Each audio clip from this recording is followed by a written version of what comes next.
السلام عليكم ورحمة الله وبركاته. الحمد لله رب العالمين والصلاة والسلام على رسول الله الكريم. أشهد أن لا إله إلا الله وحده لا شريك له وأشهد أن محمدا عبده ورسوله. Louange à Allah, Seigneur de l'univers, nous lui adressons ce louange car c'est lui qui le mérite.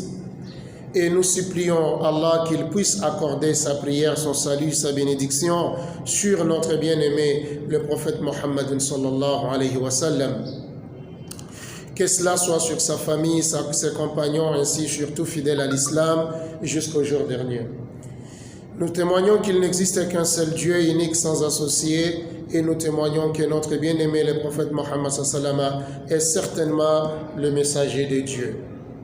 Alors, chers frères, par notre quatrième leçon, dans la troisième leçon, on vous parlait en ce qui concerne les devoirs fondamentaux d'un musulman et d'une musulmane dans l'islam. Nous avions dit pour rappel, le devoir fondamentaux d'un musulman et d'une musulmane dans l'islam, c'est d'abord quoi?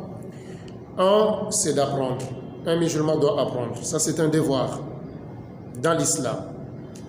Deux, un musulman doit mettre en pratique ce qu'il a appris de l'islam. 3. Un musulman doit appeler les gens dans ce qu'il a appris de l'islam. Et 4. Un musulman doit rester endurant, patient dans le chemin de Dieu dans l'islam lorsqu'il met tout cela en pratique.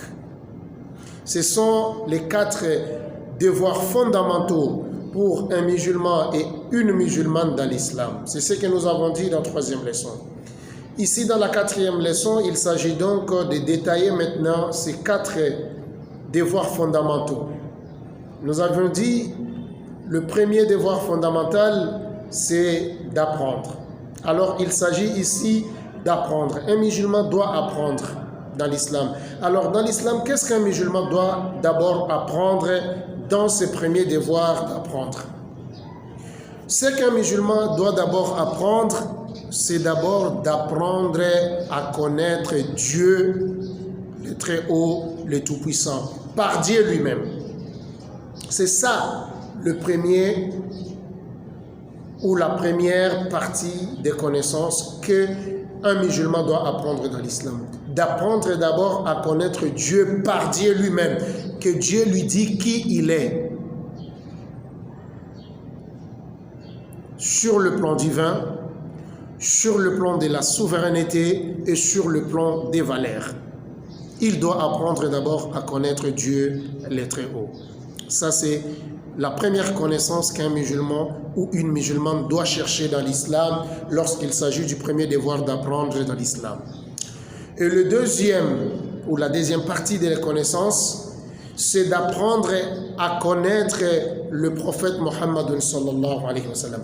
Un musulman doit apprendre à connaître la personne de notre bien-aimé, le prophète Mohammed sallallahu alayhi wa sallam. Tu dois apprendre cela, que tu sois quelqu'un porteur d'une connaissance sur la personne de notre bien-aimé, le prophète Mohammed sallallahu alayhi wa sallam. Et troisième partie des connaissances, un musulman doit apprendre à connaître généralement la religion islam par de preuves qui ressortent du livre noble de Dieu, le Coran, et qui viennent des enseignements de notre bien-aimé, le prophète Mohammed sallallahu alayhi wa sallam. Il faut que la connaissance que vous ayez généralement sur l'islam doit avoir comme base le livre noble de Dieu, le Coran, et la tradition de notre bien-aimé, le prophète Mohammed sallallahu alayhi wa sallam. C'est ça qu'il s'agit ici du premier devoir fondamental dans les 4 devoirs fondamentaux d'un musulman et d'une musulmane dans l'islam. Donc, apprendre, connaître. Tu dois apprendre, toi musulman. Tu dois apprendre, toi musulman, dans l'islam. Mais la première connaissance, tu dois d'abord chercher à connaître Dieu. Deuxièmement, tu dois chercher à connaître le prophète Mohammed sallallahu alayhi wa sallam, le messager de Dieu. Et troisièmement, tu dois chercher à connaître l'islam généralement avec de preuves qui ressortent du livre de Dieu et de la tradition de notre bien-aimé le prophète Mohammed. Et c'est ce que nous avions voulu parler sur le premier devoir, d'apprendre, de connaître. Et c'est ça d'abord, les 3 éléments qui cadrent dans l'apprentissage ou dans la connaissance, qui est le premier devoir fondamental d'un musulman et d'une musulmane de l'islam. Et c'est par là que nous mettons fin à notre leçon. Qu'Allah accepte nos œuvres, qu'Allah guide nos pas vers le meilleur. Et nous demandons à Allah de vous bénir partout là où vous êtes. Que Dieu nous assiste. Assalamu alaikum wa rahmatullahi wa barakatuh.